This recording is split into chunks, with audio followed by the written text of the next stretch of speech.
Welcome, beloved, to this edition of Hear, O Israel. Is I is or is I ain't? Your brother, Gideon Ben Israel. Where's the children at? Where's Big Mama? Where's Pawpaw? Go out in the highways and the byways. All the kinfolk around the television set. Why, we have a special program designed specifically with you in mind. Tonight's program title, or today, I'm just accustomed to saying night, Let's Ask the Shack. That's right, Let's Ask the Shack. It is for me an honor, and oh, I don't have my mic on. Okay, thank you. I should know how to do this. I've been doing it long enough. I guess the shaft got me a little discombobulated here. It is for me an honor, first of all, to be here, and I apologize for my little flub there. It is an honor for me to be here, and it is an honor to have a warrior amongst us, and we'll get to him a little later. But first, I want to speak to the environmental community, and I want to say, shame on you, environmental community. Why am I saying this? Because the issue of global warming has been highlighted by your former vice president. It is one that when you have chunks of the Antarctic falling off in the sea the size of one of our states, and elements of the natural environment truly letting us know that there's something going on, loss of animal habitat, and of course our air being sullied and our water tainted and the earth being abused.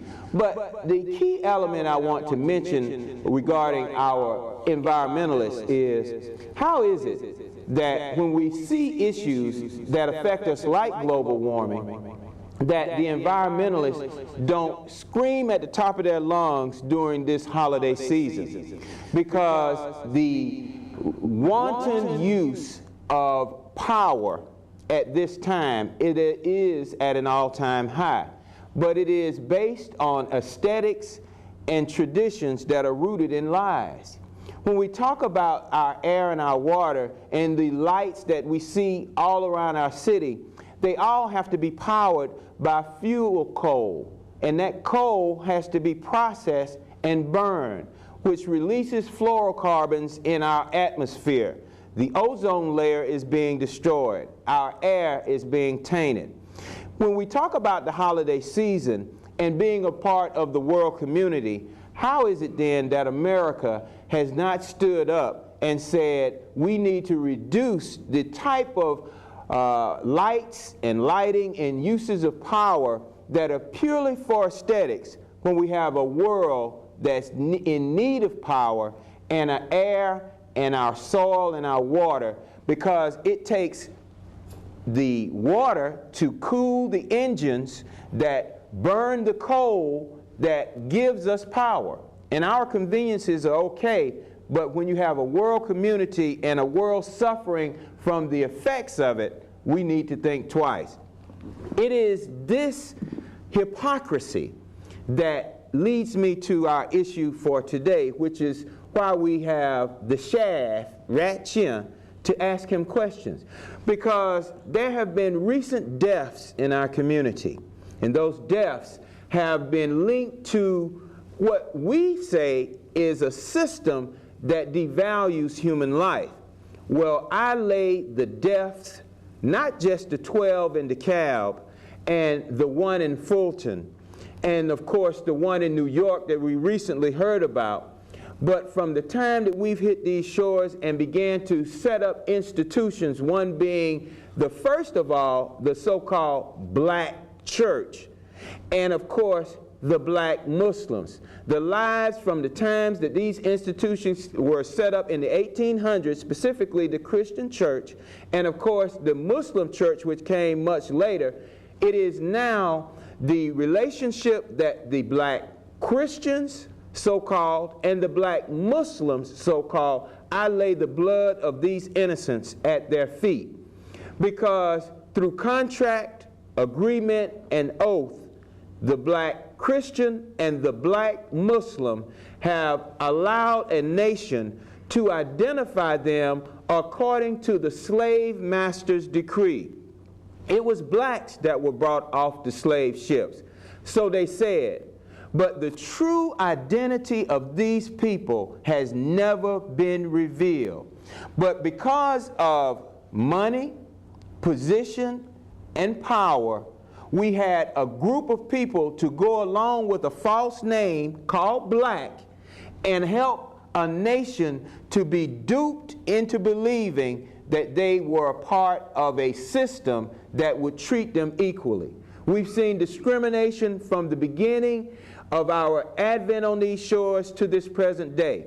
But the discrimination that's even more evident is the discrimination between the blacks, the Christian, and the Muslims against the Hebrews. That's right. When you call yourself a black, the only thing that Black's Law Dictionary has under the term black are black codes, black list, and all the Jim Crow laws that were associated with this people who were called black, and they were disenfranchised by these laws. When we look at the term African American, that was coined by Jesse Jackson. He went to Africa, he coined a name that is used on governmental documents, but there is no judicial teeth attached to that name. Nothing in the legal books that identifies us historically with the continent other than the slave documents. And those slave documents never identified the nation of people that were brought over here and that were called blacks.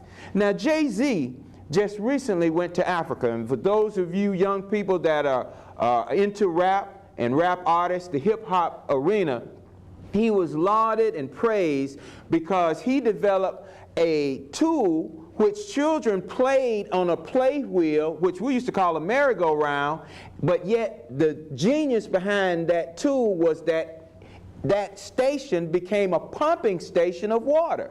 JC financed it, produced it, and put it over in Africa. My question is, if we come from Africa, we've been called African Americans, then why is it that no African king has ever stood up to the American government and said, let my people go, allow them to come back home. These are the people that come from my land.